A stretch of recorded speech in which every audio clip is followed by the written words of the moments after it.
Hello students, कैसे हैं आप। उम्मीद करता हूं बच्चों आप बहुत ही अच्छे होंगे। बच्चों आज हम यहाँ पे जो टॉपिक लेकर आए हैं आपके लिए, आप देख सकते हैं, आप जैसे कि आपने स्क्रीन पर भी देखा होगा, यह एक मैराथन वीडियो होने वाला है बच्चों। क्वाड्रेटिक इक्वेशंस का जबरदस्त होने वाला है। जिस बच्चे को क्वाड्रेटिक इक्वेशन अच्छे से नहीं आता है बच्चों, वो फटाफट हमारे साथ जुड़ जाए। और यहाँ पे मैं इसको इतने बेहतरीन तरीके से बताऊंगा बच्चों कि आज के बाद से इसमें कोई प्रॉब्लम आपको नहीं होगी।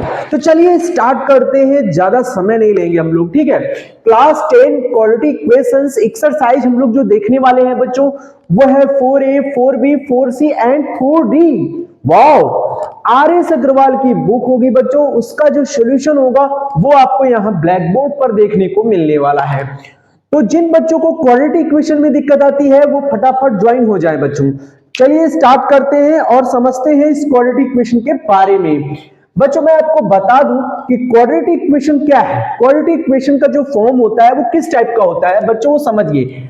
जनरल क्वाड्रेटिक इक्वेशन जो होती है बच्चों, उसको समझिए। तो यहां पे हम आपको पहले ये बताने वाले हैं, जैसे कि आप समझ सकते हैं कि ये देखिए, मैं यहां पे लिख देता हूं जनरल इक्वेशन।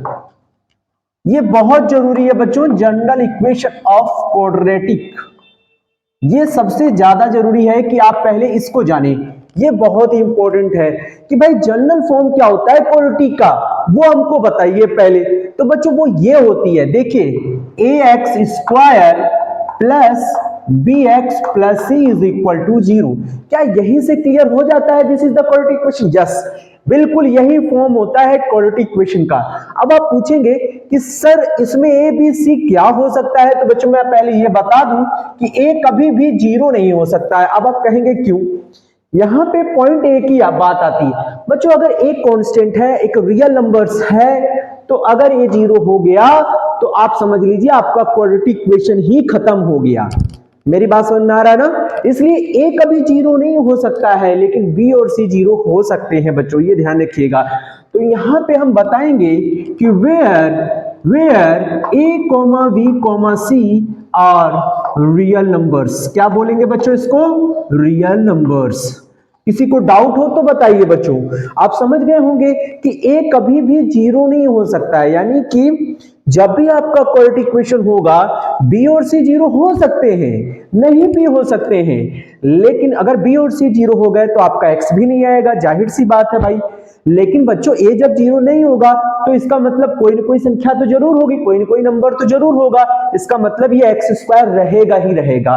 तो एक्स स्क्वायर का रहना ही केवल क्वाड्रेटिक इक्वेशन को बताता है, चाहे फिर वो अकेले क्यों ना आए। एक्स स्क्वायर आ गया ना बच्चों, this is the quadratic equation.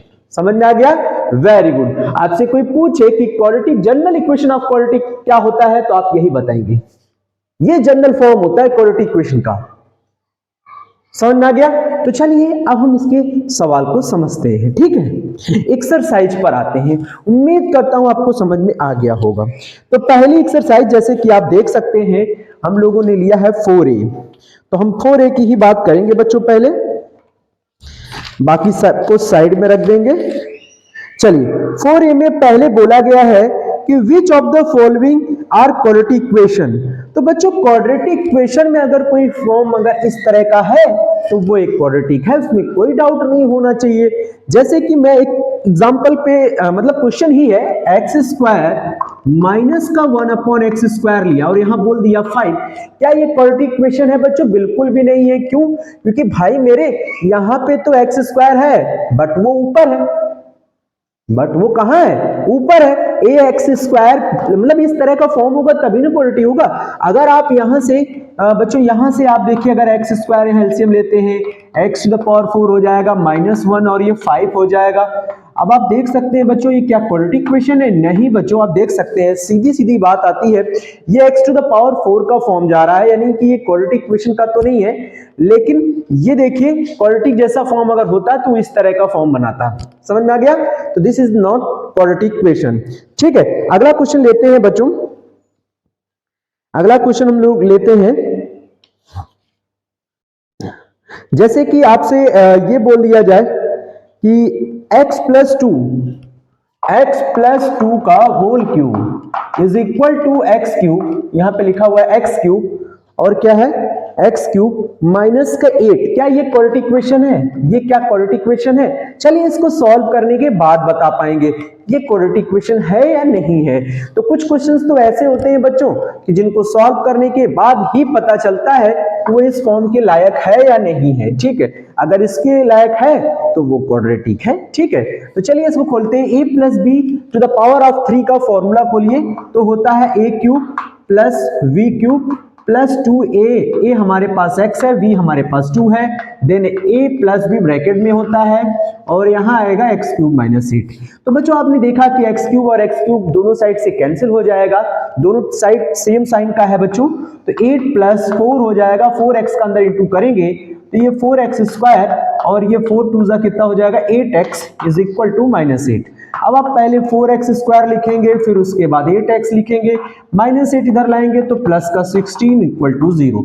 आप देख सकते हैं ये इस तरह के रूप में लिखा है या नहीं लिखा है?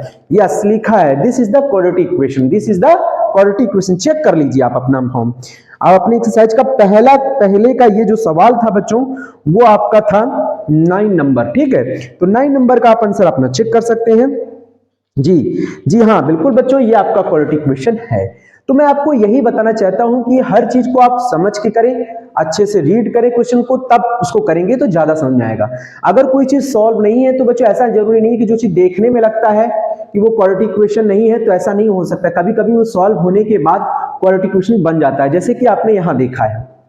समझ में आ गया? चलिए आगे बढ़ते हैं बच्चे। ये क्वेश्चन आपके सामने आ गया है, आप देख सकते हैं। क्वेश्चन नंबर है या हमारा क्वेश्चन नंबर है 3 का फर्स्ट है बच्चों। क्वेश्चन नंबर 3 का फर्स्ट है और एक्सरसाइज है 4A। ठीक है, बहुत ही बेहतरीन क्वेश्चन है और इस क्वेश्चन के बारे में हम क्या बताएं। और ये क्वेश्चन ऐसे हैं बच्चों जो एग्जाम में आते ही आते हैं।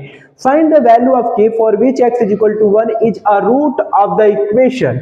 ये इक्वेशन है और ये बोल रहा है कि x इज इक्वल टू 1 इसका एक रूट है, तो फाइंड द अदर रूट, उसका दूसरा रूट क्या होगा वो आप बताएं।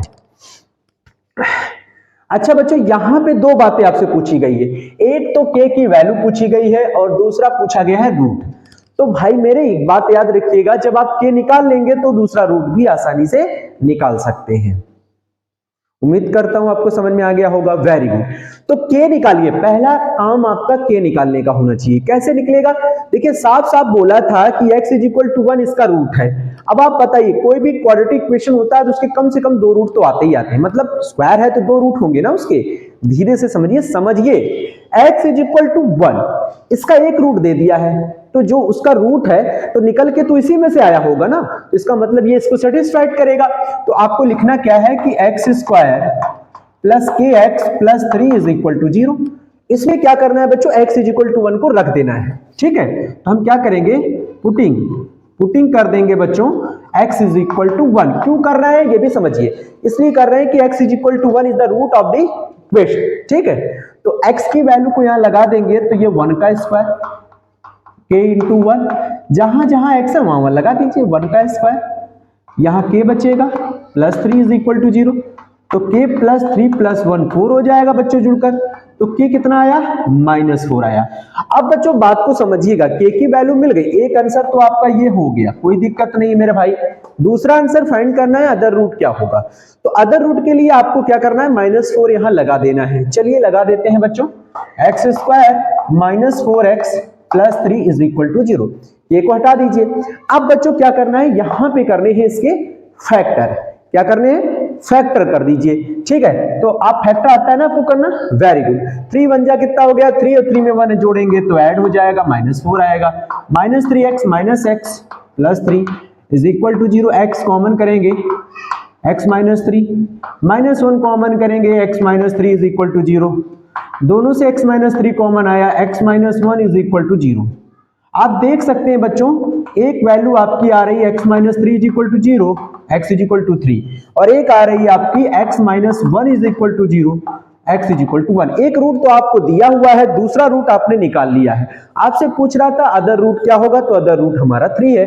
यहां लिखेंगे कि भाई k इज इक्वल टू, एक आंसर आपका आया है -4 एंड अदर रूट आप यहां पे लिखेंगे, अदर रूट जो होगा बच्चों वो होगा आपका 3। ये हमारे आंसर होंगे। उम्मीद करता हूं ये बात आपको अच्छे से समझ में आ गई होगी।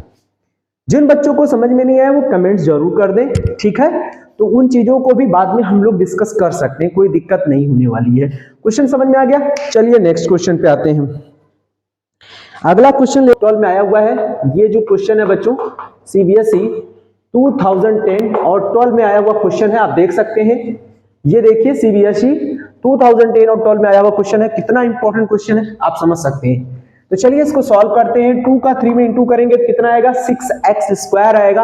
और 6x के ऐसे फैक्टर करिए कि -2√6, दो ऐसे फैक्टर बताइएगा, ठीक है। तो हम क्या करते हैं बच्चों, आपको यहाँ पे समझा देते हैं कि भाई 3x² तो ठीक है, आपको 2√6x चाहिए। और रूट तो तभी आएगा ना जब 2 बार रूट का मल्टीप्लाई करेंगे, यानी √6 2 बार हो गया तो उसमें हमें लाना है -2√6। तो एक रूट और कर, मतलब 1 कर लीजिए, 1√6 मिलकर हो जाएंगे -2√6। जब दोनों माइनस लेंगे तो यहाँ पे लिखेंगे 1 तो बच्चों लिखा नहीं जाएगा, तो -√6x लिख लीजिए और फिर से -√6x लिख लीजिए, +2 = 0। समझ में आ गया? कुछ नहीं है, बहुत ही आसान क्वेश्चन है। अब इन दोनों से क्या कॉमन आ रहा है बच्चों? जो सबसे छोटा है वही कॉमन है। आप देखिए √6 है, √6 के फैक्टर क्या होते हैं? √3 और √2। तो √3 और √2 में हमें क्या मिला? 3 मिल रहा है कि नहीं? ये 3 है और ये √3 है, तो √3 छोटा है तो √3 को कॉमन कर लेंगे, ठीक है। और x तो कॉमन है ही, आप देख सकते हैं 2 टाइम्स है, यहाँ 1 टाइम है। तो आप यहाँ पे √3 का जब इसमें डिवाइड करेंगे बच्चों तो ये 3 जो है √3 करके लिखा जाएगा, तभी तो 3 आएगा। और एक √3 से यहाँ डिवाइड हो जाएगा तो बचेगा क्या? एक √3 और ये x कट गया, एक यहाँ पे x आ जाएगा माइनस। यहाँ पे भी आप देखेंगे तो √6 को आप लिख सकते हैं √3 × √2 और √3 कॉमन किया तो √3 कैंसिल हो जाएगा, तो आपका बचेगा √2 और x तो कॉमन हो गया। सेम ऐसा ही वैल्यू आपको नेक्स्ट ब्रैकेट में भी बचाना है, तो आपको देख सकते हैं यहाँ पे √3 लाना है तो √2 कॉमन ही करना पड़ेगा। माइनस कॉमन इसलिए किया है बच्चों क्योंकि ये पॉजिटिव x वाला पार्ट हमको पॉजिटिव रखना है या नेगेटिव आ रहा है, तो -√2 कॉमन करेंगे तो यहाँ पे आएगा +√3x, ये माइनस प्लस माइनस हो जाएगा। √2 का 2 में डिवाइड करेंगे तो √2 होगा बच्चों, √2 से √2 में डिवाइड करेंगे तो एक √2 बच जाएगा। आप इस 2 को समझ सकते हैं ना, √2 का इंटू √2 में करेंगे तो 2 आएगा, तो इसको 2 टाइम्स लिख दीजिए। समझ में आ रहा है? इस 3 को भी √3 लिख सकते हैं, कोई दिक्कत नहीं है। अब आप दोनों से क्या कॉमन देख रहे हैं? हम दोनों से √3x कॉमन देख रहे हैं। √3x माइनस का √2 ये कॉमन हो गया तो क्या बचेगा? √3x माइनस का √2 = 0। कंप्लीटली आप देख सकते हैं बच्चों सेम वैल्यू है दोनों में कि अलग अलग है, देख सकते हैं सेम है। तो आप क्या कर सकते हैं, यहाँ पे आपकी सेम वैल्यू आ रही है, यानी कि आप लिख सकते हैं √3x माइनस √2 = 0, तो x = √2/√3, ठीक। और ऐसे में यहां से भी आप देख सकते हैं बच्चों, यहाँ पे भी वही सिचुएशन है, तो x की वैल्यू सेम आएगी √2/√3। तो कहने का मतलब यहाँ पे आप अपना आंसर चेक कर सकते हैं बच्चों 26 का। तो बच्चों ठीक है, बिल्कुल सही है आपका आंसर √2/√3 एंड √2/√3। तो ये हमारे आंसर है बच्चों। आप यहाँ पे लिख सकते हैं x = आप चाहे तो एक ही ब्रैकेट में रूट में कर सकते हैं ऐसे करके, ठीक है। ये सेम वैल्यू है बच्चों, इसलिए कोई दिक्कत नहीं होनी चाहिए, ठीक है। ये देख सकते हैं, ये आपका आंसर एक ही रूट में भी लिख सकते हैं या अलग अलग रखें, कोई दिक्कत नहीं है। चलिए नेक्स्ट क्वेश्चन की बात करते हैं। समझ सकते हैं कितना इंपॉर्टेंट क्वेश्चन है। मैं आपको क्वेश्चन तो बताता हूँ, साथ में ये भी बताता हूँ कि ये किस ईयर में आया हुआ क्वेश्चन है, फिर से रिपीट हुआ होगा ऐसी बात तो है नहीं। तो चलिए स्टार्ट करते हैं और समझते हैं इसको कितनी जल्दी से ये सवाल लगा सकते हैं हम लोग। तो बच्चों यहाँ पे देख सकते हैं 4x² + 4bx, आपको माइनस का अंदर इंटू कर लेना है। चलिए इंटू कर लीजिए, माइनस का a² प्लस का b² और राइट में क्या हो जाएगा 0। तो बच्चों आप देख सकते हैं ये a² है प्लस 2ab का फॉर्म बना हुआ है, तो इसमें b आ रहा है तो b वाला पार्ट ये है, तो इसको इसके साथ सम्मिलित कर देंगे। तो 4x² 4bx प्लस का b² और इसको राइट में भेज दीजिए, सबसे आसान तरीका है, ठीक है। राइट में भेज दीजिए, मुझे x से मतलब है, अदरवाइज किसी और वैल्यू से नहीं मतलब है। ये सारा जो देख रहे हैं आप, ये पूरा फॉर्मूला लिखा हुआ है बच्चों। आप कहेंगे किसका? तो ये लिखा हुआ है 2x प्लस b का होल स्क्वायर। अब आप कहेंगे ये कैसे? a प्लस b का होल स्क्वायर है बच्चों, आप चेक कर सकते हैं, a² plus b² plus 2ab। उम्मीद करता हूं समझ में आ गया, =a²। अब बच्चों हमें स्क्वायरिंग बोथ साइड्स, मतलब स्क्वायर रूट ले लेना है। क्या ले लेना है? तो जैसे ही टेकिंग स्क्वायर रूट लिख दीजिए, taking square root,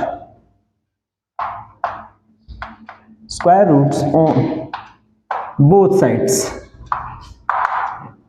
we get, क्या हमें मिलेगा यहाँ पे फिर 2x plus b plus minus a मिलेगा। बच्चों स्क्वायर रूट लेंगे ना तो राइट में जो है प्लस माइनस लगाना जरूरी हो जाता है, ठीक है, क्योंकि स्क्वायर रूट है और चूंकि क्वाड्रेटिक पढ़ रहे हैं तो हम लोगों को कम से कम 2 रूट्स तो चाहिए, मतलब 2 होने ही चाहिए, क्योंकि एक्स स्क्वायर क्वाड्रेटिक का फॉर्म होता है, ठीक है।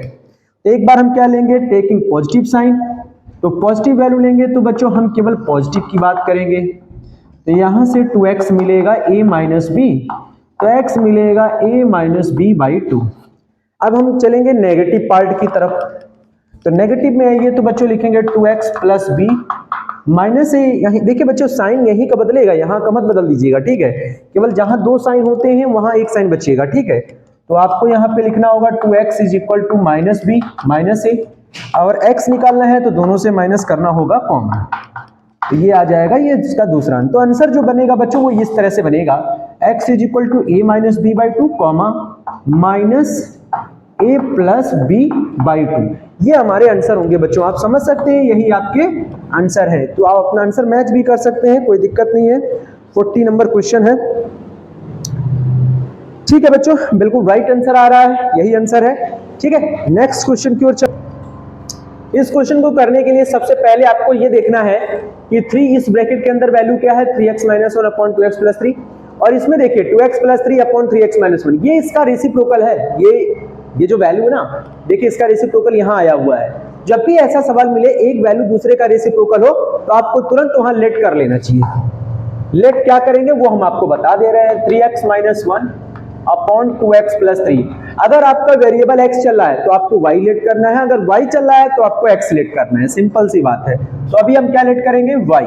तो चलिए हम वापस अपने सवाल में जाएंगे और यहाँ पे लगाएंगे, तो इस वैल्यू की जगह तो y लग जाएगा बच्चों, ठीक है, माइनस 2 और इंटू, ये तो उल्टा लिखा हुआ है, तो जब हम इसको पलटेंगे तो ये भी पलट जाएगा, यानी ये 1 अपॉन y हो जाएगा इज इक्वल टू 5। उम्मीद करता हूं समझ में आ गया होगा।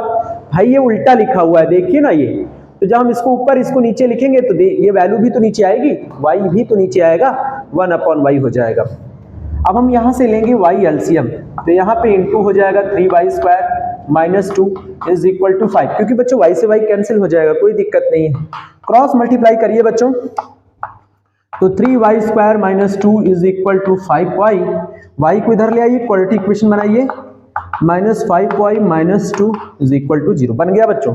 अब इसके फैक्टर करेंगे बच्चों, क्या करेंगे, फैक्टर। 3 2 जा 6 होता है बच्चों, आप देख सकते हैं 3y स्क्वायर, और 3 2 जा 6, तो आपको पता है बच्चों, क्योंकि अगर हम -3 और -2 लेकर -5 लेंगे बच्चों तो फिर वो माइनस और माइनस के इंटू होकर प्लस आ जाएगा, तो आप 3 और 2 इसके फैक्टर नहीं ले सकते हैं, ठीक है। आपको कुछ और देखना होगा, 6 ले सकते हैं बच्चों, कैसे, देखिए माइनस का 6 ले लीजिए आप 6y में से, प्लस का 1y आप माइनस कर दीजिए, मतलब प्लस कर दीजिए, तो एक तो लिखते नहीं है तो 1 नहीं लिखेंगे, केवल y लिख दीजिए, 1 रहता है। देखिए -6 में 1 जाएगा तो -5 आएगा, क्योंकि संख्या 6 की बड़ी है, ठीक है, उसका ही साइन आएगा। अच्छा यहाँ देखिए आप, माइनस प्लस का इंटू हुआ तो माइनस आया, 2 और 3 का इंटू 6 होता है, तो 6 और 1 का इंटू भी तो 6 ही होता है, माइनस प्लस का इंटू माइनस होता है, 6 में से 1 जाएगा -5, दोनों चीजें चेक हो गई, प्रोडक्ट भी और उसका मिडिल फैक्टर भी, ठीक है। और लास्ट में क्या है बच्चों, -2 इज इक्वल टू 0। अब यहां से आप पेयर बनाइए, कॉमन करिए, तो 3y यहां से कॉमन होगा, y माइनस 2, यहां से +1 कॉमन होगा, y माइनस 2, और राइट में 0 बचेगा, y माइनस 2 एक ब्रैकेट में हो जाएगा, 3y प्लस 1 एक ब्रैकेट में हो जाएगा।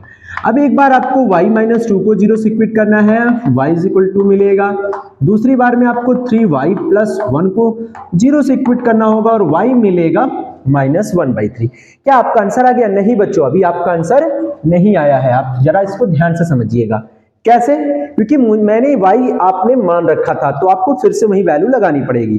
तो चलिए हम सबसे पहले लगाएंगे y is equal to, for यहां लिख सकते हैं बच्चों कि भाई y इज इक्वल टू 2 के लिए x का क्या मान होने वाला है, तो 3x minus 1 upon 2x plus 3 is equal to, y की वैल्यू कितनी है बच्चों, 2 है, इसके अपॉन 1 रखिए, क्रॉस मल्टीप्लाई करिए, 3x माइनस 1, 2 2 जा कितना हो जाएगा, 4x प्लस का 6। उम्मीद करता हूं समझ में आ गया होगा, 2 का 3 में इंटू, ठीक है। अच्छा 3x में से 4x माइनस होगा बच्चों, तो -x आएगा, इधर आएगा ना, तो बड़ी संख्या है, और ये -1 राइट में जाके 6 में 1 ऐड हो जाएगा, तो ये x को नेगेटिव उधर भेज दीजिए -7। एक वैल्यू तो आ गई बच्चों x की -7। नेक्स्ट वैल्यू के लिए फिर से हमें लिखना पड़ेगा क्या, फॉर दूसरी y की वैल्यू क्या है -1/3। ये देखिए फिर से हम यहीं पे आएंगे, लगाएंगे, sorry 3x -1 2x + 3 -1/3 cross multiply करिए बच्चों, तो यहां पे इसको ऐसे कर दीजिए 9x -3 और -2x -3, 9x में से 2x ऐड होगा बच्चों इधर आके 11x हो जाएगा, 3 उधर जाके 0 हो जाएगा। क्या हो जाएगा, देखिए -3 है, ये +3, मतलब हम कह सकते हैं सेम साइन वैल्यू कैंसिल हो जाती है, x की वैल्यू 0 आ गई।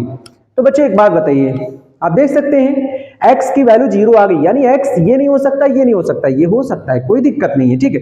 -7 यस आंसर हो सकता है, तो आप अपने दोनों आंसर मेंशन करिए, x = 0 है और x = -7, ये आपके आंसर्स होंगे। 65 क्वेश्चन है, आप आंसर चेक कर सकते हैं। 65 यस बच्चों, -7 और -7 है, या तो फिर 0 कहें। उम्मीद करता हूं बच्चों आपको समझ में आ गया होगा, समझ में आ गया, वेरी गुड। नेक्स्ट क्वेश्चन चलते हैं, अगले क्वेश्चन की ओर, अगले क्वेश्चन की ओर चलते हैं भाई। तो 4A में बच्चों फिलहाल इतने ही क्वेश्चंस जो थे वो इंपॉर्टेंट थे, ठीक है। अब अगले क्वेश्चन की ओर अगर हम चलें तो उसकी बात कर लेते हैं बच्चों, अगले एक्सरसाइज की तरफ, अगले एक्सरसाइज की तरफ आते हैं। अब हम बात करते हैं एक्सरसाइज 4B की, किस करेंगे 4B की। उसमें क्या है question, find the discriminant of each of the following equation. अब आपसे पूछ रहा है डिस्क्रिमिनेंट के बारे में, तो बच्चों पहले तो हम डिस्क्रिमिनेंट के बारे में आपको जानकारी देना चाहते हैं, ठीक है। तो चलिए, आपको डिस्क्रिमिनेंट निकालना है ना, तो सबसे पहले आपको क्वाड्रेटिक इक्वेशन लिखनी पड़ेगी। क्या होता है, ax² + bx + c = 0। इस डिस्क्रिमिनेंट निकालने का तरीका क्या होता है वो समझिए, ठीक है। डिस्क्रिमिनेंट निकालने का तरीका क्या है वो सीखेंगे, और साथ में ये भी जानेंगे कि भाई डिस्क्रिमिनेंट आप निकालने के बाद रूट्स को बताने क्या वाले हो, ठीक है। यानी नेचर ऑफ रूट्स भी हम यहां पे बहुत ही मैटर कर रहा है बच्चों, नेचर ऑफ रूट्स, ठीक है। तो चलिए ax² + bx + c = 0, उसके लिए पहले नेचर ऑफ रूट्स को देख लेते हैं। नेचर ऑफ रूट्स में जो d है वो मेन मुद्दा रह जाता है बच्चों, ये समझिए। पहले तो हम यहां पे लिख लेते हैं d = क्या होता है, v² - 4ac। अब ये d होता क्या है, d वेयर d जो है बच्चों वो समझिए, वेयर d जो है वो हमारा है डिस्क्रिमिनेंट। क्या है, डिस्क्रिमिनेंट, ठीक है। डिस्क्रिमिनेंट होता है बच्चों, ठीक, क्या होता है, डिस्क्रिमिनेंट होता है, और इस d पर ही डिपेंड करता है नेचर ऑफ रूट्स, ठीक है। तो नेचर ऑफ रूट्स की भी बात कर लेते हैं यहां पे, नेचर ऑफ रूट्स, ठीक है। नेचर ऑफ रूट्स में अगर हम देखें, कंडीशन नंबर फर्स्ट है फॉर रियल एंड डिस्टिंक्ट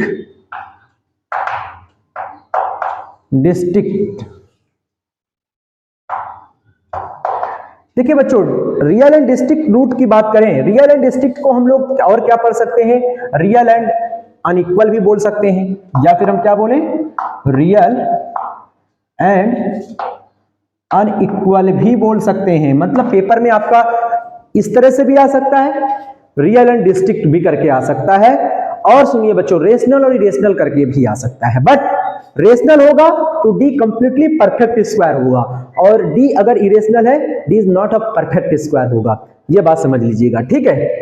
तो फर्स्ट कंडीशन में हमें क्या पढ़ना है, रियल एंड डिस्टिंक्ट रूट्स के लिए जो d होता है बच्चों वो क्या होना चाहिए, ग्रेटर देन 0 होना चाहिए। क्या होना चाहिए, d ग्रेटर देन 0। अगर केवल रियल है तो बच्चों d ग्रेटर देन और इक्वल टू 0 करिएगा आप, समझ में ना। और ओनली रियल के लिए, और ओनली रियल, रियल होने के लिए, ओनली रियल के लिए आप क्या करेंगे, d ग्रेटर देन और इक्वल टू 0 करेंगे, ये ध्यान रखिएगा, ठीक है। सेकेंड नंबर बच्चों, for equal, real and equal अगर बोले बच्चों, क्या बोले, real and equal, real and equal roots में क्या होगा बच्चों, d = 0 होगा। बहुत जरूरी चीज आपको बता रहा है, नेचर ऑफ रूट्स को हम यहाँ डिफाइन कर रहे हैं बच्चों, नेचर ऑफ रूट्स कैसा होगा। अब चूंकि क्वाड्रेटिक इक्वेशन है तो केवल 2 ही रूट्स होते हैं, तो वो दोनों रूट्स कैसे हो सकते हैं, रियल एंड डिस्टिक होंगे तो d ग्रेटर देन 0 होना चाहिए, और अगर रूट्स हमारे रियल एंड इक्वल है तो d 0 होना चाहिए। और थर्ड कंडीशन जो है वो बहुत ही इंपॉर्टेंट है, मैटर बहुत इंपॉर्टेंट है, ठीक है, क्या है, फॉर नो रियल रूट्स। क्या लिखा हमने, नो रियल रूट्स। अब नो रियल रूट्स को बच्चों हम लोग और क्या पढ़ सकते हैं, इमेजिनरी। समझ में आ गया, इमेजिनरी रूट्स। तो इमेजिनरी रूट्स को ही हम बोलते हैं no real roots. Imaginary roots क्या होते हैं बच्चों, उस कंडीशन में जो डिस्क्रिमिनेंट होता है वो 0 से छोटा हो जाता है। ध्यान रखिएगा बच्चों, क्या हो जाता है, d जो है वो 0 से छोटा हो जाता है, यानी नेगेटिव हो जाता है। अब आपको अगर ये बातें समझ में आ गई होंगी तो फटाफट नोट करिए, देख सकते हैं, ये है d = v² - 4ac। अगर मुझे d निकालना है तो d निकालने के लिए ये फॉर्मूला लगाना होगा, और आप बोलेंगे d क्या है, तो ये है डिस्क्रिमिनेंट, ठीक है। नेचर ऑफ रूट्स की बात करें तो आप देख सकते हैं, फॉर रियल एंड डिस्टिक में रियल एंड अनइक्वल है तो हमारा ये कंडीशन लगेगा, for real and equal roots है तो d = 0, for no real roots है तो d < 0 इज इमेजिनरी रूट्स बोलते हैं। बात और जोड़ लीजिएगा, अगर d, बच्चों देखिए d की कंडीशन में जानिए, d आपका क्या है, परफेक्ट स्क्वायर है, परफेक्ट स्क्वायर बने, ठीक है।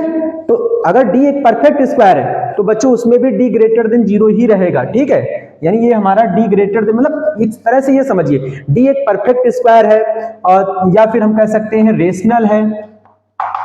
क्या है, रेशनल है। उम्मीद करता हूं आपको समझ में आ रहा होगा, वेरी गुड। तो d एक परफेक्ट स्क्वायर है, d एक रेशनल है, और d आपका क्या हो सकता है, नॉट अ परफेक्ट स्क्वायर हो सकता है,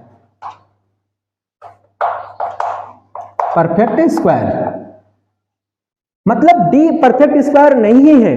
अगर d परफेक्ट स्क्वायर है तो वो d रूट में नहीं रहेगा बच्चों, रूट से बाहर आएगा, देन वो रियल नंबर नहीं रहेगा, मतलब वो आपका, सॉरी रियल कह रहे हैं, इरेशनल नहीं होगा। क्या नहीं होगा, इरेशनल नहीं होगा। और नॉट अ परफेक्ट स्क्वायर, अगर वो परफेक्ट स्क्वायर नहीं है तो वो हमारा इरेशनल होगा। ये बातें आपको समझनी चाहिए, ये चीज आपको समझना है। परफेक्ट स्क्वायर है तो रेशनल है, और परफेक्ट स्क्वायर नहीं है तो वो इरेशनल है। ये मैं आपको समझाना चाहता हूं। तो ये चीज बहुत ही कंप्लीटली ध्यान रखिएगा। दो बातें मैंने बहुत ही विशेष तौर पर आपको बताई है कि डी अगर परफेक्ट स्क्वायर है तो एक रेशनल होगा, और अगर आपसे कभी कभी पूछ देता है कि नेचर ऑफ रूट्स हमारा यहाँ पे परफेक्ट स्क्वायर होना चाहिए तो उसके लिए रेशनल होना चाहिए, है ना, और नॉट अ परफेक्ट स्क्वायर के लिए वही रेशनल होना चाहिए। इसके बारे में भी हम सवाल में देखेंगे तो समझ में आ जाएगा। वेरी गुड बच्चों, पहले ये नोट करिए फटाफट, चलिए क्वेश्चन की तरफ। 7x + 6 2x² - 7x + 6 = 0। अब इसमें क्या कहा गया है, अब इसको ध्यान से पढ़िए। कहा गया है find the discriminant of each of the following equations, यानी आपको इसका डिस्क्रिमिनेंट फाइंड करना है और कुछ भी नहीं करना है यार। तो जब भी आपको डिस्क्रिमिनेंट फाइंड करना हो देन इसको हमें सॉल्यूशन लिखना होगा, और लिखना होगा कंपेयरिंग। क्या लिखना होगा, कंपेयरिंग विथ, किसके साथ कंपेयर करेंगे, ax² + bx + c = 0। इसके साथ कंपेरिजन करिए, और यहां पे बताइए a हमारे पास 2 है, b हमारे पास -7 है, और c हमारे पास 6। आप देख सकते हैं x, इसी से क्यों कंपैरिजन कर रहे हैं, ये हमारी जनरल क्वाड्रेटिक इक्वेशन होती है बच्चों, इसी से हमको इसकी कंपैरिजन करनी चाहिए, और x² और x का जो कोएफिशिएंट है उसी से हमें यहाँ पे कंपैरिजन करनी है। तो x² a है, x² यहाँ पे 2 है, तो a किसके इक्वल होगा, 2 के। x यहाँ पे +b है और x यहाँ पे -7 है, तो -7 हो जाएगा। c हमारा बिल्कुल एग्जैक्टली पूरी वैल्यू ही होती है, x² और x को छोड़ दीजिए तो सारे कांस्टेंट होते हैं, ये सारे c में चले जाते हैं, ठीक है। अब हमको डिस्क्रिमिनेंट निकालना है, तो d का फॉर्मूला आप यहाँ पे लगाइए, v² - 4ac। v² - 4ac आपने डिस्क्रिमिनेंट का फॉर्मूला लगा दिया है। अब हम यहाँ पे क्या करेंगे, v की वैल्यू जो है -7 लगाएंगे, -7 का स्क्वायर, -4, a की वैल्यू है 2 और c की वैल्यू है 6, तो यहाँ पे आएगा 49, और 6 दूनी 12 चौको 48 हो जाएगा बच्चों, घटेगा तो 1 आएगा। ये है आपका डिस्क्रिमिनेंट, बस इतना ही करना है आपको बच्चों, ये आपका आंसर है, ये आपका क्या है, आंसर है। आप देख सकते हैं डी निकालने के लिए कितना आसानी से आप निकाल सकते हैं, ठीक है। चलिए अगले क्वेश्चन की तरफ चलते हैं, और आगे के जो क्वेश्चन है वो बहुत आसान है, आप आराम से लगा ले जाओगे, ठीक है। आप कह रहा है find the roots of each of the following equation if they exist by applying the quadratic formula. अब आप कहेंगे सर क्वाड्रेटिक फॉर्मूला तो आपने बताया नहीं, तो चलिए क्वाड्रेटिक फॉर्मूला भी जान लेते हैं। सबसे पहले आप क्वाड्रेटिक फॉर्मूले की बात करें,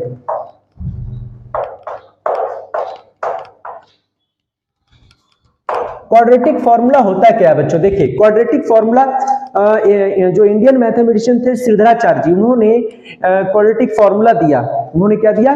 क्वाड्रेटिक फॉर्मूला दिया, जिसको आप सिद्धराचार्य भी कह सकते हैं। भाई सिद्धराचार्य लिखते हैं ना, जो फॉर्मूला यूज करते हैं, तो आप सिद्धराचार्य भी लिख सकते हैं, क्वाड्रेटिक फॉर्मूला भी लिख सकते हैं। और वो होता क्या है वो मैं आपको बता दूं, x is equal to minus B plus minus root में वी स्क्वायर माइनस 4ac, समझ में आ गया, अपॉन 2a। इसको हम दूसरे तरीके से भी पढ़ सकते हैं बच्चों, x is equal to minus B plus minus, और ये जो वी स्क्वायर माइनस 4ac है बच्चों, ये तो डिस्क्रिमिनेंट ही होता था ना, तो यानी d हो जाएगा, नीचे आपका 2a ही रहेगा। और कहीं कहीं इसको रूट्स में लिखा जाता है बच्चों, अल्फा की वैल्यू एक बार पॉजिटिव ले लीजिए, पॉजिटिव ले लेंगे तो इस तरह से लिख जाएगा। और ये रूट्स हैं बच्चों, बीटा हमारा हो जाएगा माइनस बी माइनस का रूट डी अपॉन 2a।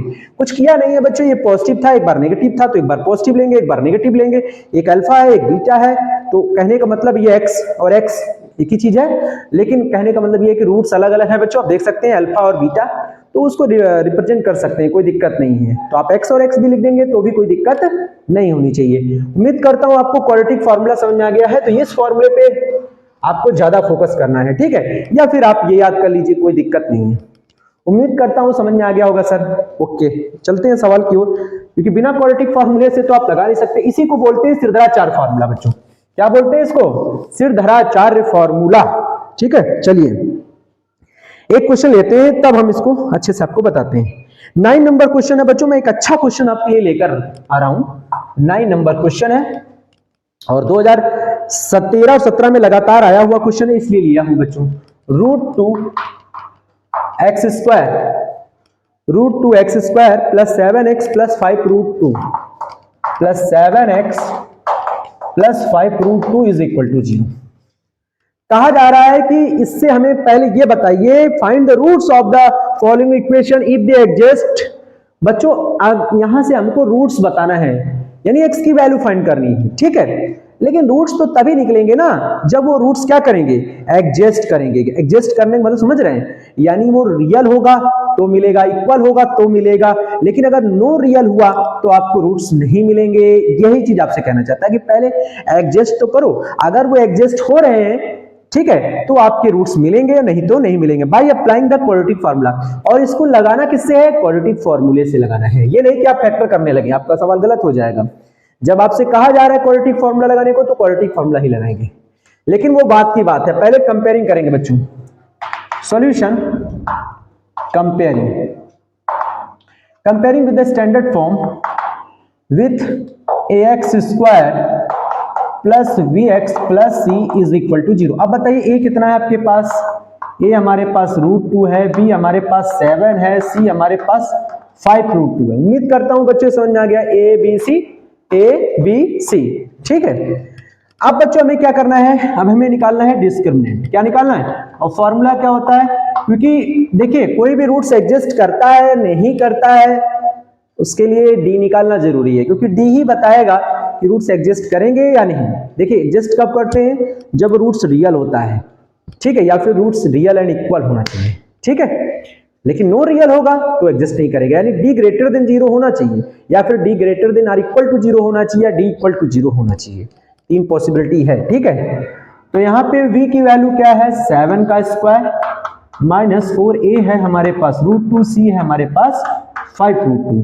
तो 7 का स्क्वायर होता है 49 और 4 पंचे 20, रूट 2 का रूट 2 में मल्टीप्लाई 2 हो जाएगा, 20 दूना 40 हो जाएगा बच्चों, आएगा आपका 9। और 9 क्या है बच्चों? 0 से बड़ा है। 9 क्या है? 0 से बड़ा है। So the given equation has a real roots. क्या लिखेंगे? So the given equation has real roots. उम्मीद करता हूं बच्चों आपको समझ में आ गया। अगर ये d ग्रेटर देन 0 बन जा रहा है तो रूट्स कैसे होंगे? रियल होंगे। तो the given equation has real and distinct root भी बोल सकते हैं, रियल एंड डिस्टिक रूट्स। और रियल रूट्स भी लिख देंगे तो कोई गलत नहीं है। समझ में आ गया ना? क्योंकि आपको एडजस्ट होने के लिए रियल होना जरूरी है भाई मेरे। बात समझ में आ गया? तो चलिए सवाल को अब आगे बढ़ाते हैं। सवाल को आगे बढ़ाने के लिए उसने बोला है कि इससे रूट्स निकालिए। रूट्स निकालने के लिए उसने बोला मेथड लगाना होगा आपको क्वाड्रेटिक फॉर्मूला। तो क्वाड्रेटिक फॉर्मूले पे आइए भैया, चलिए by quadratic formula. Quadratic formula, तो बच्चों क्वाड्रेटिक फॉर्मूला क्या होता है वो देखिए, x is equal to minus B plus minus under root D upon 2। अब आप कहोगे यार डी क्यों लगा दिया? अरे भैया डी निकला हुआ है ना 9, तो आसानी से लगाओ बी स्क्वायर माइनस 4ac क्यों लिखोगे? फिर वही वैल्यू को सॉल्व करते फिरोगे, डायरेक्ट लगा दो। ठीक है, तो x is equal to minus B क्या है भाई? बी आप देख सकते हैं 7 है, तो यहाँ -7 प्लस माइनस रूट डी बच्चों 9 है अपॉन 2, a कितना है? a आपका √2 है। समझ सकते हैं बच्चों? ये देखिए, ठीक है, तो यहां पे आप x की जो वैल्यू मिलेगी -7 प्लस माइनस √9 का स्क्वायर रूट 3 होता है, और यहां पे 9 का स्क्वायर रूट देखिए, 9 का स्क्वायर रूट कितना होगा? 3। ठीक है, तो अब यहां पे हम एक बार पॉजिटिव लेंगे तो x मिलेगा मुझे -7 प्लस 3 अपॉन 2 √2, तो -7 में 3 जाएगा -4 अपॉन 2 √2, तो इसको इससे काट दीजिए, 2 आएगा बच्चों, और इस 2 को लिखिए √2 ऐसे लिख सकते हैं। √2 का मल्टीप्लाई 2 ही होता है बच्चों, ध्यान रखिए। इसको इससे काट दीजिए तो जो x की वैल्यू मिलेगी वो मिलेगी -√2। उम्मीद करता हूं एक आंसर मिल गया।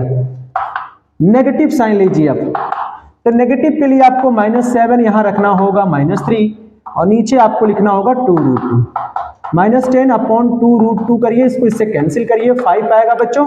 अब अगर आप चाहें तो √2 का ऊपर नीचे रेशनलाइजेशन कर सकते हैं, या फिर यहीं छोड़ दीजिए, तो x की वैल्यू आ जाएगी -5 √2 अपॉन 2। तो जो दोनों आंसर है बच्चों वो आपके कौन कौन से हैं? वो है एक -√2 और दूसरा है -5 √2/2, ये हमारे रूट्स होंगे। ये देख सकते हैं साफ साफ आपका आंसर आ रहा है। आप चेक कर लीजिए, आंसर चेक कर लीजिए। 9 नंबर क्वेश्चन का आंसर बताइए भाई। 9 नंबर है -√2 है, -√2 है, यस चेक है। दूसरा आंसर -5 अपॉन √2 आ रहा है बच्चों, देख सकते थे ये -5 अपॉन √2 है, ये भी सही है, रेशनलाइजिंग करने से ये आंसर आ रहा है। ठीक है, कोई दिक्कत है क्या? नहीं है। नेक्स्ट क्वेश्चन की ओर चलते हैं बच्चों। उम्मीद कर अगली एक्सरसाइज 4C में आते हैं बच्चों। अब हम बात करेंगे 4B से 4C की।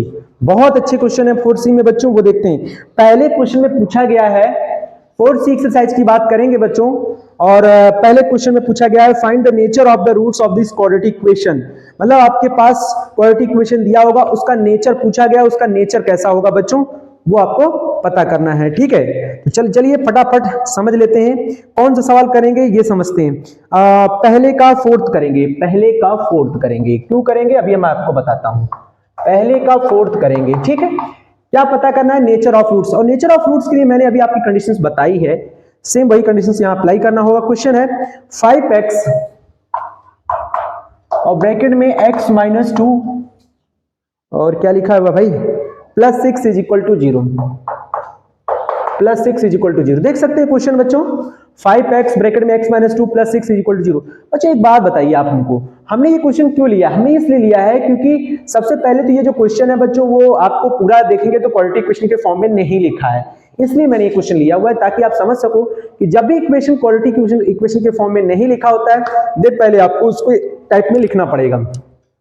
ठीक है, तो आप सॉल्यूशन लीजिए और सवाल को फिर से यहाँ पे नोट कर लीजिए, +6 इज इक्वल टू 0। अब अंदर मल्टीप्लाई करिए, 5x का x में x स्क्वायर हो जाएगा, 5 × 2 = 10x हो जाएगा +6। अब आपकी इक्वेशन देखिए बन गई है। उम्मीद करता हूं समझ में आ गया होगा। Very good.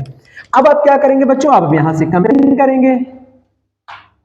कंपेयरिंग देखिए बच्चों, मैं यहां सवाल तो बताता हूं लेकिन सवाल को कैसे एग्जाम में करना है वो भी मैं तरीका दिखाता हूं आपको, कि आपको ऐसे फर्जी तौर पर नहीं बताता हूं। ठीक है, कंपेयरिंग विथ, किससे कंपेयर करना है? ax² + bx + c is equal to 0। तो बताइए a कितना है बच्चों? 5 है, v आपके पास -10 है, c आपके पास 6 है। बिल्कुल सेम टू सेम जैसे लिखा है वैसे ही आप a b c को डाल दीजिए, x² और x को छोड़कर। ठीक है, इसके कोएफिशिएंट लेकर। ये हो गया। अब मुझे डिस्क्रिमिनेंट निकालना है। क्या निकालना है बच्चों? अब डिस्क्रिमिनेंट आप क्यों निकाल रहे हो? क्योंकि आपसे पूछा गया है कि इसका नेचर कैसा होगा, और नेचर निकालने के लिए डी निकालना बहुत जरूरी है, क्योंकि डी पर डिपेंड करता है कि डी कैसी वैल्यू आ रही है। ग्रेटर देन जीरो आ रही है या ग्रेट इक्वल टू जीरो आ रही है या फिर लेस देन जीरो आ रहा है। अगर ये तीनों पॉसिबिलिटीज में एक भी आया तो हम उसी को बताएंगे कि उसका नेचर ये होने वाला है, और वो मैंने लिखवा दिया है।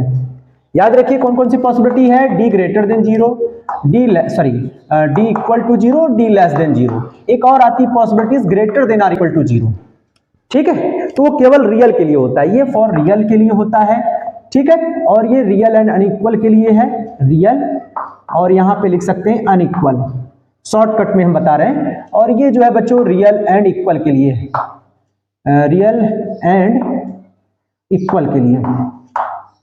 अच्छा, ये वाला जो है अभी अभी हमने बताया है कि no real. No real means imaginary होगा बच्चों, क्या होगा, इमेजिनरी। समझ में आ गया, very good, very good, imaginary बच्चों। यहां पे आप इसको सही से लिख लीजिए, ठीक है, इमेजिनरी के लिए है ना। तो अब आप देखते हैं इसमें से डी क्या होने वाला है, आपके पास मैंने लिख दिया है। नेचर ऑफ रूट्स किस पर डिपेंड करता है, तो डी का फॉर्मूला क्या होता है, सबसे पहले वो बताइए, B square minus 4ac, B की वैल्यू है -10 का स्क्वायर, -4, a कितना है 5 है, c हमारे पास 6 है, देन -10 का स्क्वायर क्या हो जाएगा बच्चों 100, 6 पंचे 30 चौके 120 हो जाएगा बच्चों, यहां बचेगा -b और ये 0 से छोटा है। ये जो डी आ रहा है 0 से छोटा है बच्चों, डी क्या है, 0 से छोटा है, और जब 0 से छोटा होता है so the given equation has a no real roots. क्या लिखेंगे, so the given equation, so the given equation has no real roots. समझ में आ गया, आपको ये वाला लिखना है, कोई दिक्कत है क्या, या फिर आप लिख सकते so the given equation has imaginary roots, ये भी लिख सकते हैं, कोई दिक्कत नहीं होने वाला है। चलिए देख सकते हैं अपना आंसर, पहले का पहला है रियल एंड अनइक्वल, क्या बोलेंगे बच्चों, तो so the given equation has no real roots, sorry पहला क्वेश्चन तो था नहीं, ये क्वेश्चन नंबर 4 था बच्चों, पहले का 4 था, पहले का 4th क्वेश्चन है, तो आप देख सकते हैं पहले का 4th, ठीक है, but not real, not real, ठीक है, समझ में आ गया है, वेरी गुड। अगर यहीं पे बच्चों डी ग्रेटर देन जीरो हो जाता तो so the given equation has क्या होगा, रियल एंड अनइक्वल रूट्स। समझ में आ गया, उम्मीद करता हूं अच्छे समझ में आ गया होगा, ठीक है बच्चों। तो ये क्वेश्चन हमारे पास आप देख सकते हैं, for what value of K are the roots of the equation, यहां से आपको बताना है रियल एंड इक्वल।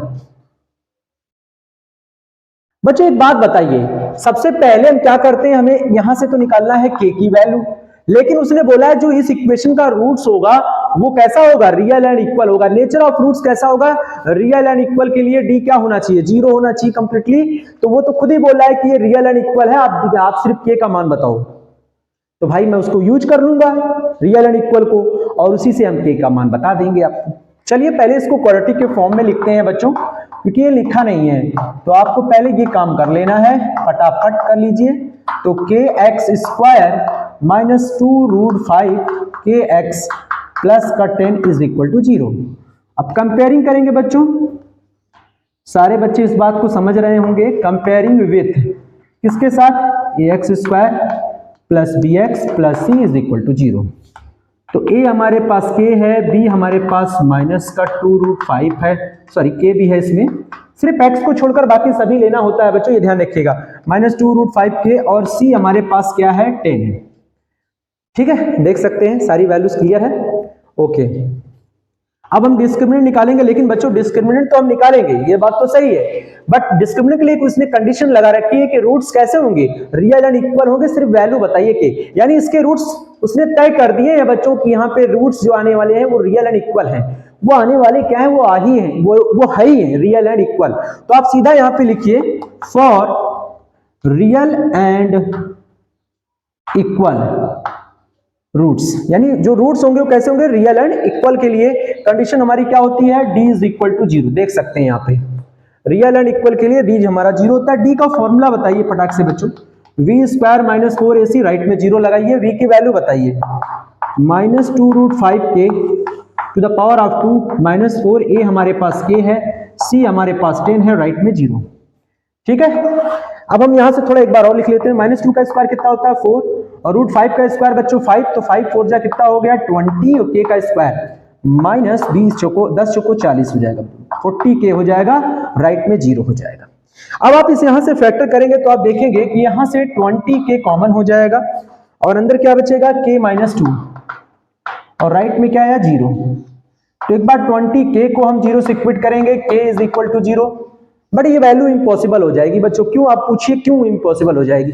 अगर k हम 0 लेंगे तो यहां 0 लगेगा और यहां 0 लगेगा, this is not a quadratic equation, फिर ये क्वाड्रेटिक इक्वेशन ही नहीं बनेगी। ठीक है, तो हम इसको क्या बताएंगे, इम्पॉसिबल बताएंगे। ठीक है, because this is not a quadratic equation for the value of k। यार सुनिए, तो ये k की वैल्यू जो है वो 0 नहीं हो सकती है। फिर दूसरा वैल्यू हम लेंगे k minus 2 is equal to 0, तो k इज इक्वल टू क्या हो जाएगा 2। This is possible value. आप देख सकते हैं, आप यहाँ पे 2 यहाँ पे लगेगा तो ये 0 नहीं हो सकता है, क्योंकि यहाँ पे 0 हो जा रहा था, इसलिए ये नहीं लगा सकते। ये k इज इक्वल टू 2 आपका फाइनल आंसर माना जाएगा। ये आपका क्या माना जाएगा, फाइनल आंसर माना जाएगा। ठीक है, k is equal to, check कर लीजिए आंसर 5 का। ठीक है बच्चों, बिल्कुल सही है, k is equal to 2। Okay, find the value of k which the given equation quadratic equation has a real and distinct roots, has a real and distinct roots. आप देख सकते हैं real and unequal, real and distinct, ये इसी में आता है बच्चों, और इसको बोलते हैं d ग्रेटर देन 0। उम्मीद करता हूं समझ में आ गया होगा, ये इसी का पार्ट है बच्चों, d ग्रेटर देन 0। ठीक है, रियल एंड अनइक्वल बोले या फिर रियल एंड डिस्टिंक्ट बोले, कोई दिक्कत नहीं होने वाला है।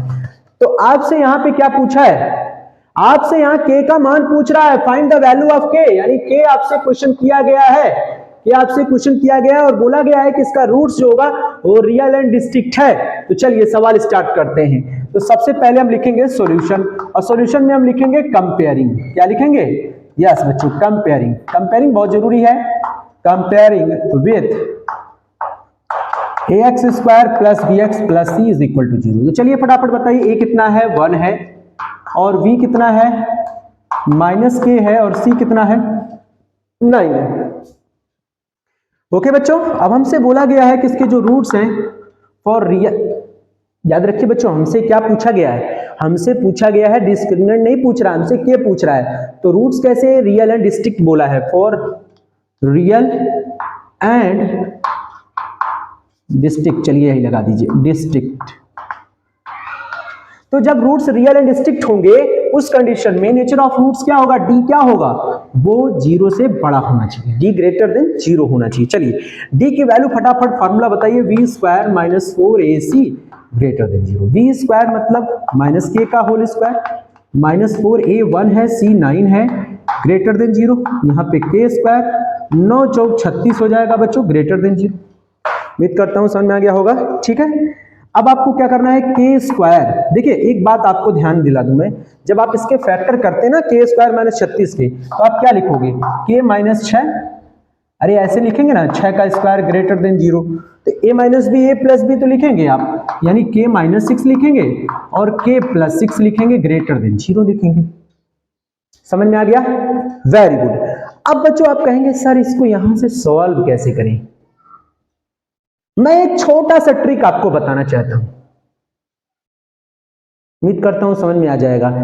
पहले तो आप इसको नंबर लाइन पे डाल दीजिए, किसके, इसके जो आपके यहाँ पे जो ये पॉइंट्स मिल रहे हैं k माइनस 6 और k प्लस 6, इसको हम बोलते हैं क्रिटिकल पॉइंट्स। क्रिटिकल पॉइंट्स को हम लोग 0 से क्विट करते हैं, ठीक है, उसको नंबर लाइन पे डाल देते हैं। जैसे एक आया है आपका 6, k की वैल्यू क्या आ रही है 6 आ रही है, और दूसरे की आ रही है माइनस 6।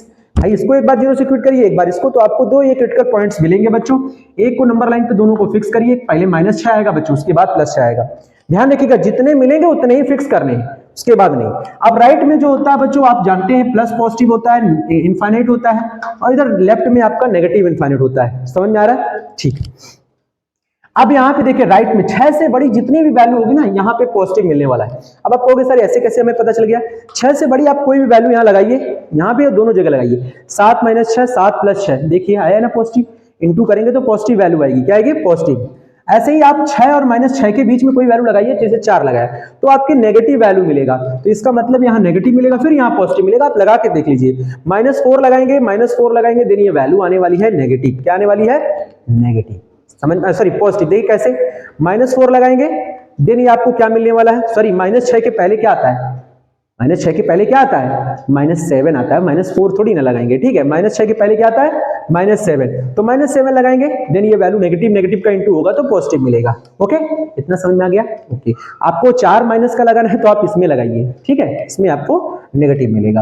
अब आप देखिए बच्चों, अब आपको यहाँ पे बोला कौन सा साइन है, ग्रेटर देन, तो जब भी ग्रेटर देन की पॉसिबिलिटी होती है ना बच्चों, तो हमें प्लस पार्ट वाला लेना चाहिए, प्लस पार्ट वाला। आपके 3 पार्ट है, पॉजिटिव नेगेटिव पॉजिटिव, तो जो इसमें प्लस पार्ट वाला है ये और ये दोनों आपके आंसर होंगे। यानी यहाँ पे हम यहाँ ऐसे लिख सकते हैं, k की जो वैल्यू होगी, देखिए हमें k की तो वैल्यू बतानी है, तो जो k की वैल्यू होगी आपका क्या होना चाहिए, यहाँ पे देख सकते हैं -6 से छोटा, तो यानी यहाँ पे आप लिखेंगे -6 से छोटा, और दूसरा क्या लिखेंगे आप, 6 से बड़ा। आपको पॉजिटिव पार्ट लेने हैं ना, तो आप लिखेंगे 6 से बड़ा, सॉरी 6 से बड़ा।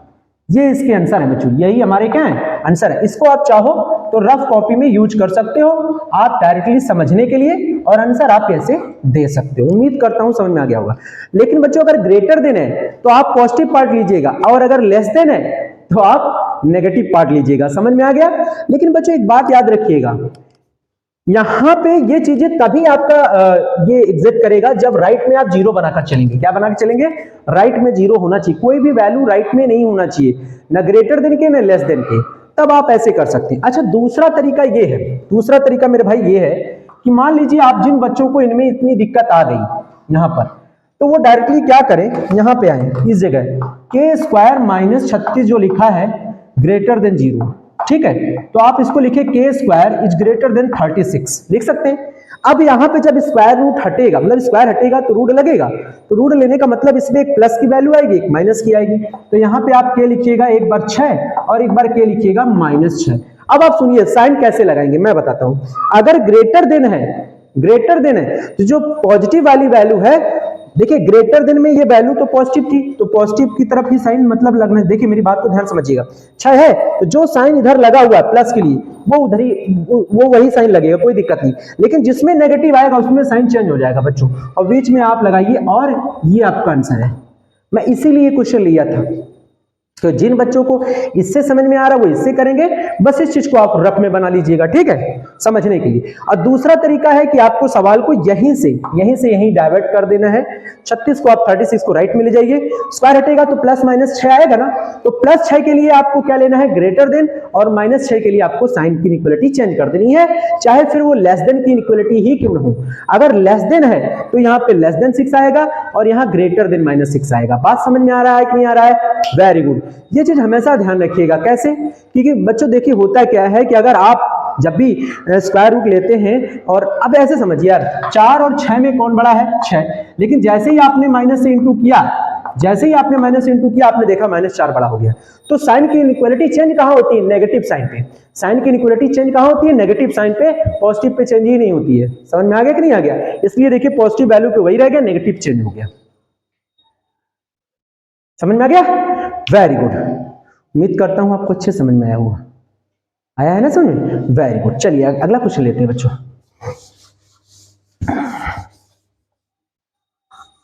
देखिए बच्चों फिर से 22 क्वेश्चन क्या कह रहा है, the difference of the squares of the two natural numbers is 45, the square of the smaller number is 4 times the larger, find the numbers. आपसे कह रहा है ऐसे दो नेचुरल नंबर्स आप हमको बताइए, है ना, जिनके स्क्वायर का जो डिफरेंस है वो 45 होना चाहिए, और स्मॉलर नंबर का स्क्वायर जो होना चाहिए वो 4 टाइम्स होना चाहिए लार्जर नंबर का। क्या होना चाहिए, लार्जर नंबर का। दो सिचुएशन है, दो इक्वेशन है। चलिए सवाल को स्टार्ट करते हैं। सबसे पहले आपको क्या करना है, let the larger number be, larger number be x मान लीजिए, एंड द स्मॉलर नंबर भी क्या मानेंगे बच्चों, स्मॉलर नंबर बी y मान लीजिए। अब कह रहा है इन दो नंबरों का स्क्वायर का जो डिफरेंस है वो कितना है, 45 है। आप यहां पे देख सकते हैं। समझ में आ गया, वेरी गुड। इक्वेशन मान लीजिए फर्स्ट हो गई। ओके, कह रहा है the square of the smaller number, तो भैया स्मॉलर नंबर आपका है y, उसका स्क्वायर कर दीजिए।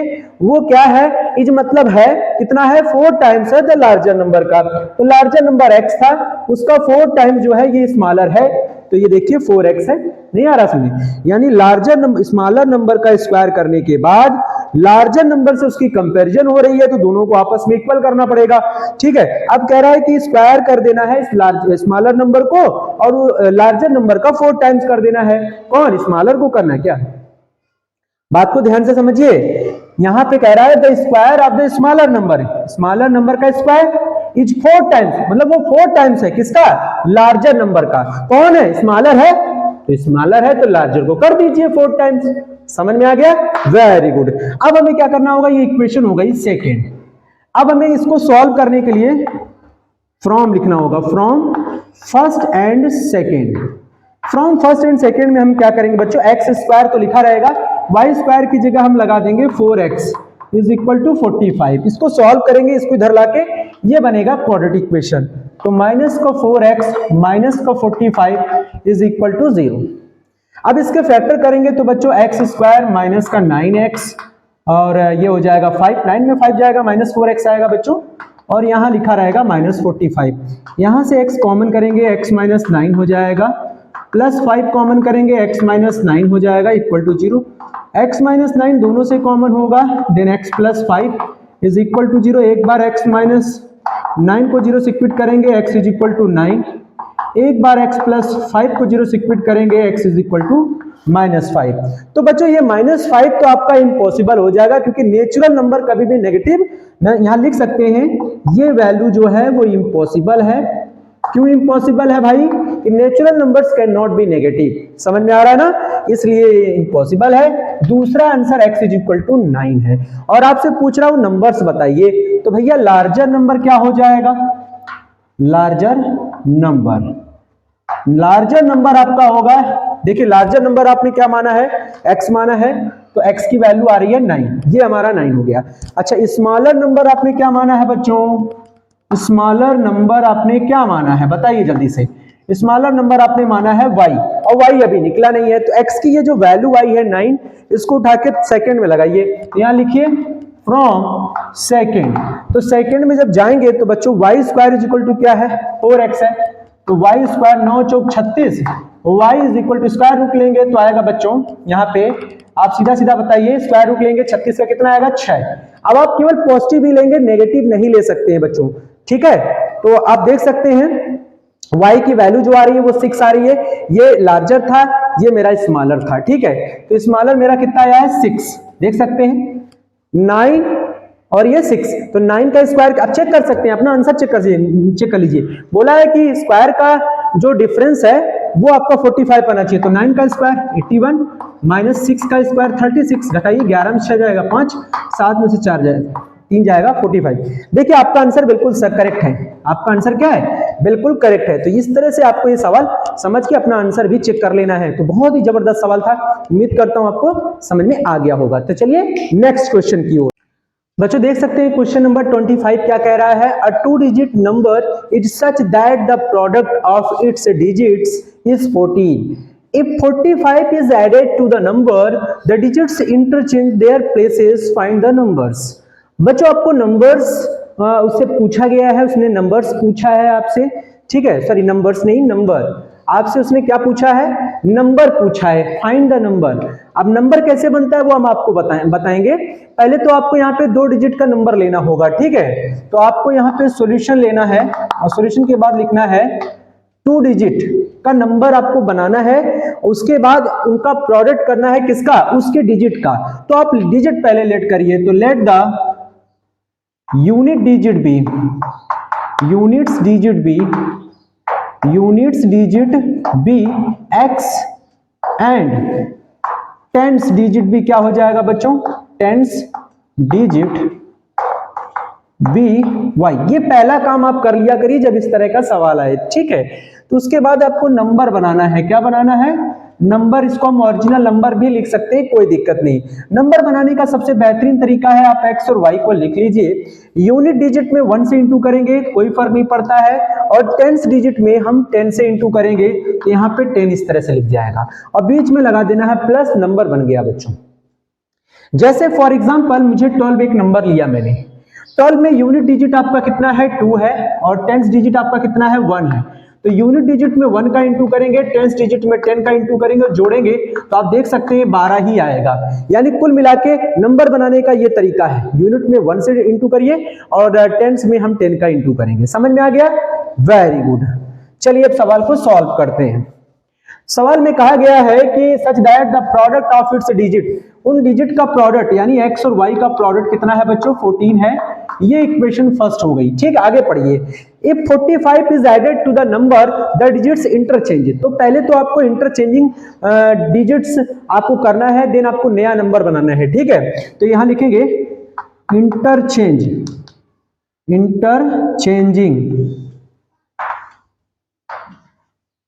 ठीक है, interchanging the digits, the new number. क्या लिखेंगे? The new number. New number आपका क्या बन जाएगा बच्चों, अगर हम डिजिट्स को चेंज कर दें, y इधर आ जाएगा, x को इधर कर दें, तो यानी हम यहां लिख देंगे y प्लस 10x।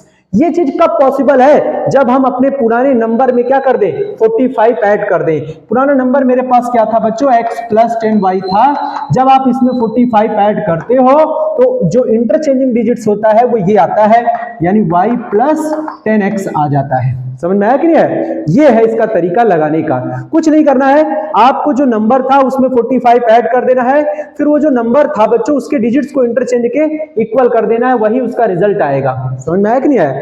अब आप क्या करो, यहां से इक्वेशन बनाओ। तो देखिए x से यहां x 10x घटेगा तो माइनस का 9x आएगा, 10y से y घटेगा तो प्लस का 9y आएगा, और प्लस 45 एज इट इज लिखा रहेगा, राइट में 0 लिखिए। फिर आप -9 से डिवाइड करेंगे तो -x प्लस वाई, सॉरी 9 से केवल डिवाइड हो रहा है तो 9 5 जा 45, राइट में 0 हो गया।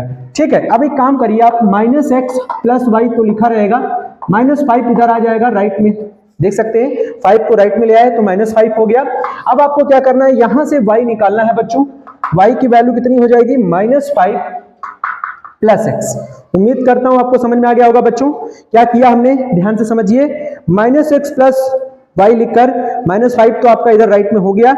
अब आपको करना क्या है, यहां से y निकालना है, तो y निकालने के लिए x को राइट में शिफ्ट कर दिया। -5 प्लस x, ये हमारी सेकेंड इक्वेशन हो गई। अब इसको उठा के हम फर्स्ट में लगा देंगे, तो यहां लिखेंगे फ्रॉम फर्स्ट।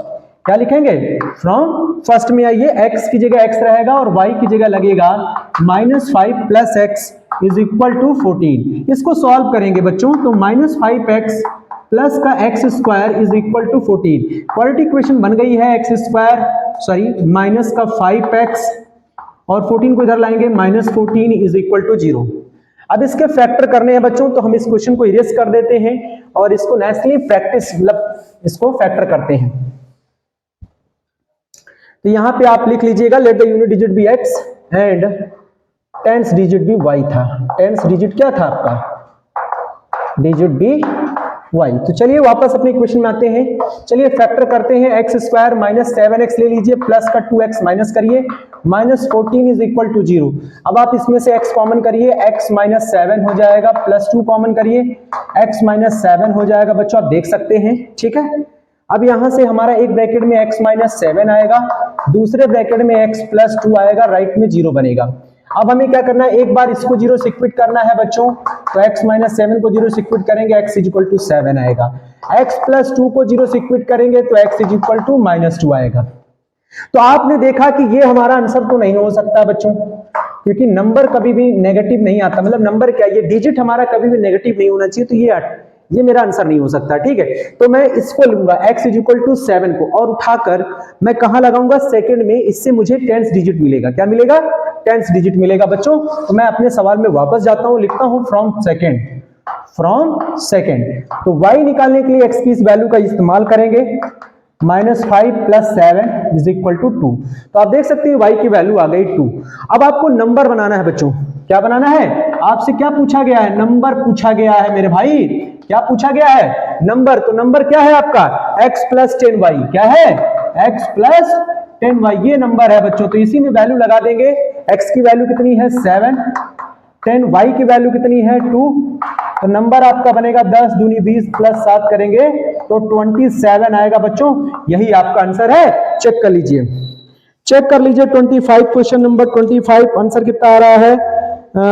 आंसर कितना आ रहा है 25 का भाई? 25 का आंसर आ रहा है 27।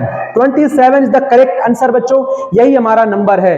तो उम्मीद करता हूं ये क्वेश्चंस आपको अच्छे से समझ में आ रहे होंगे बच्चों। ठीक है, तो चलिए अगले क्वेश्चन की तरफ चलते हैं। फटाफट इसको नोट कर लीजिए जल्दी से।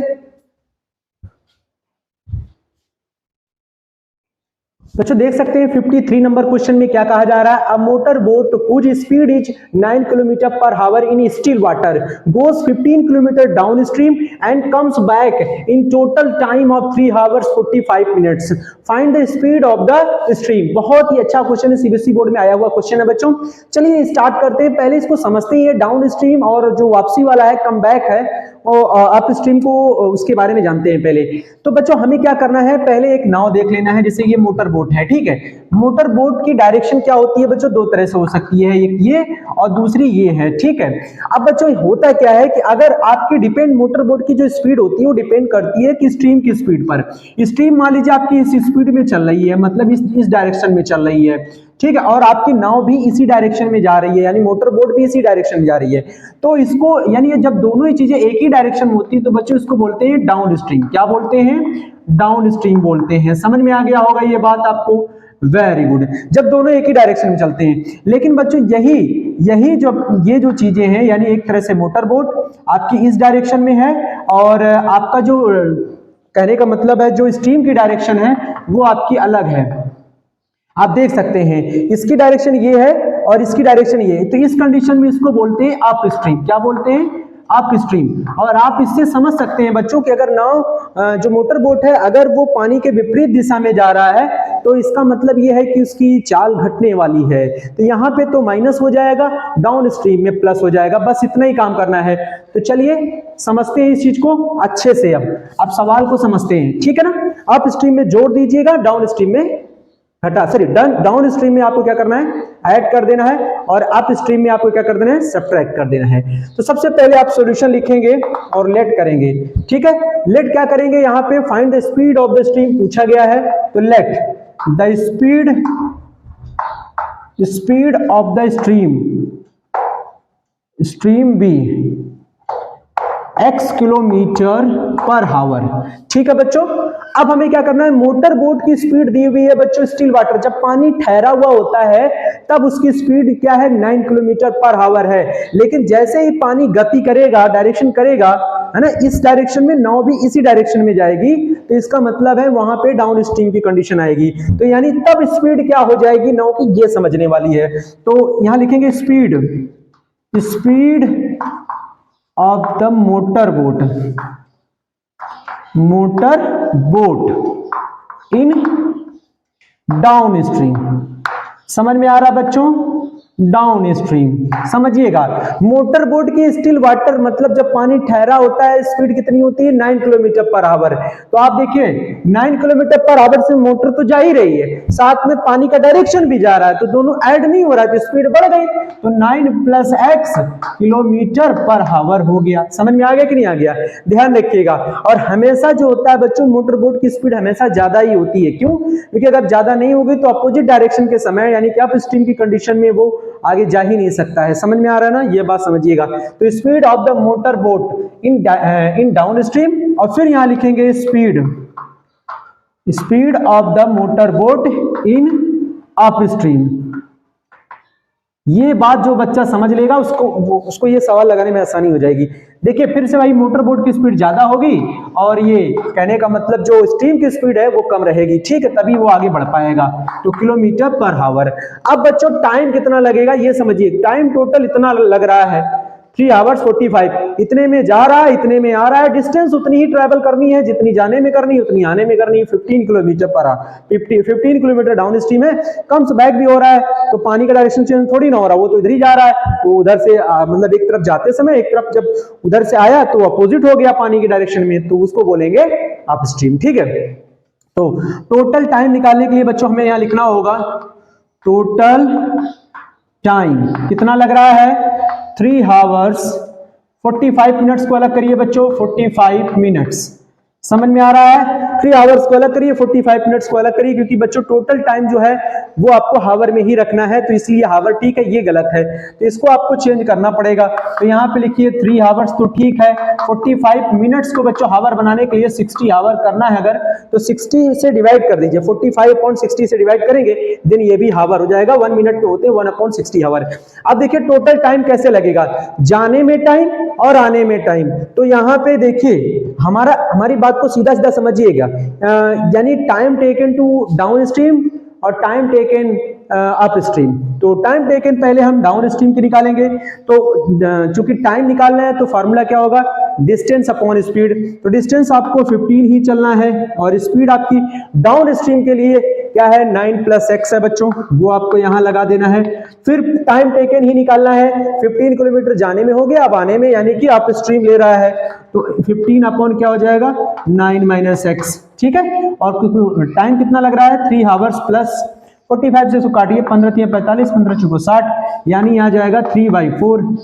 अब इसको सॉल्व करेंगे तो बच्चों एलसीएम आएगा 9 + x और 9 - x, यहां से 15 कर लीजिए कॉमन, तो यहाँ पे 9 - x का इंटू होगा, यहाँ से भी 15 कॉमन है तो 9 + x का यहाँ इंटू हो जाएगा, और ये हो जाएगा 15/4।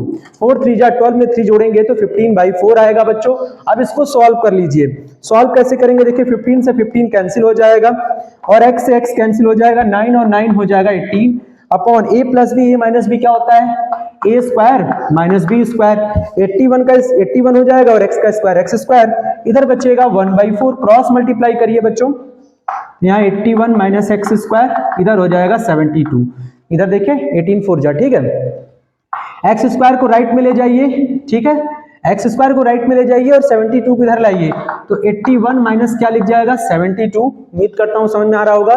तो x² = 11 में से 2 जाए कितना बचेगा बच्चों 9, यानी आपका 9 ही आएगा। ठीक है, तो यहाँ पे आएगा 3, माइनस नहीं ले सकते बच्चों क्योंकि स्ट्रीम की जो स्पीड होगी वो कभी भी नेगेटिव नहीं होगी, तो 3 km/h ये आपका आंसर है बच्चों, यही आपका क्या है आंसर है। ये किसकी स्पीड है, स्पीड ऑफ द स्ट्रीम भी x km/h माना है, जो कि ये आपका आंसर है। उम्मीद करता हूं आज हमने जितने भी क्वेश्चंस आपको बताए हैं वो आपको बहुत ही बेहतरीन समझ में आए होंगे। इस क्वेश्चन को भी अच्छे से नोट कर लीजिएगा बच्चों, अगर कोई शिकायत हो तो आप कमेंट्स करिएगा, हम जैसे मतलब अगर आपको और भी वीडियो चाहिए तो आप कमेंट्स करिएगा, हम उस टॉपिक पर भी वीडियो आपके लिए लेकर आएंगे। फिलहाल आज के लिए इतना ही, और यह मैराथन वीडियो हम यहीं पर अब समाप्त करते हैं बच्चों। Thank you very much.